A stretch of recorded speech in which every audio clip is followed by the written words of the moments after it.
7 चीजों के बारे में बता सकता हूँ जिन्हें निजी रखना समझदारी होती है। 1. अपनी कमाई और वित्तीय स्थिति। तुम कितना कमाते हो, तुम्हारे बैंक में कितने पैसे हैं या तुमने कहाँ निवेश किया है, ये सब बातें गोपनीय रखनी चाहिए। पैसे से जुड़ी जानकारी दूसरों को देने से जलन, गलतफहमी या अनचाहे अनुरोध हो सकते हैं। अपनी वित्तीय स्थिति को निजी रखने से तुम अनावश्यक दबाव और जोखिम से बच सकते हो। 2. परिवार की अंदरूनी बातें।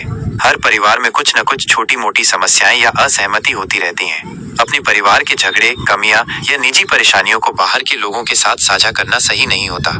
इससे न केवल तुम्हारे परिवार की प्रतिष्ठा को ठेस पहुंचती है, बल्कि रिश्तों में भी कड़वाहट आ सकती है। 3. दूसरों की निजी बातें। अगर किसी ने तुम्हें भरोसा करके अपनी कोई निजी बात बताई है तो उसे अपने तक ही रखना चाहिए। दूसरों के रहस्यों को बताना उनकी गरिमा और तुम्हारे प्रति उनके भरोसे को तोड़ता है। जो व्यक्ति भरोसेमंद होता है, लोग उसी पर विश्वास करते हैं। 4. अपनी कमजोरियां और सबसे बड़े डर। अपनी कमजोरियों और सबसे बड़े डर को हर किसी के सामने जाहिर करना तुम्हें असुरक्षित बना सकता है। कुछ लोग इस जानकारी का गलत फायदा उठा सकते हैं या तुम्हारा मजाक उड़ा सकते हैं। अपनी कमजोरियों को पहचानना जरूरी है, लेकिन उन्हें सार्वजनिक करना नहीं। 5. अपनी अगली बड़ी योजनाएं। जब तक तुम अपनी योजना को पूरा न कर लो, तब तक उसे लोगों को मत बताओ। चाहे वो कोई नया व्यवसाय शुरू करना हो, कोई बड़ा प्रोजेक्ट हो या कोई निजी लक्ष्य हो। अक्सर लोग तुम्हारी योजनाओं पर सवाल उठा सकते हैं या तुम्हें हतोत्साहित कर सकते हैं। अपनी योजना को गुप्त रखने से तुम्हें बिना किसी बाहरी प्रभाव के उस पर काम करने का समय मिलता है।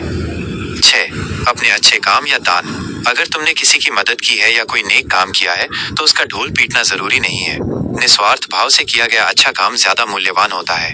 जब तुम अपने अच्छे कामों का प्रचार करते हो तो लोग उस काम के पीछे की भावना पर सवाल उठा सकते हैं। 7. पुराने रिश्ते और उनके अनुभव। अपने पुराने प्रेम संबंधों या रिश्तों के बारे में हर किसी को बताना अच्छी बात नहीं है। हर रिश्ते के अपने उतार चढ़ाव होते हैं और उन्हें सार्वजनिक रूप से चर्चा का विषय बनाना वर्तमान संबंधों में समस्याएं पैदा कर सकता है और अनावश्यक तुलना को जन्म दे सकता है।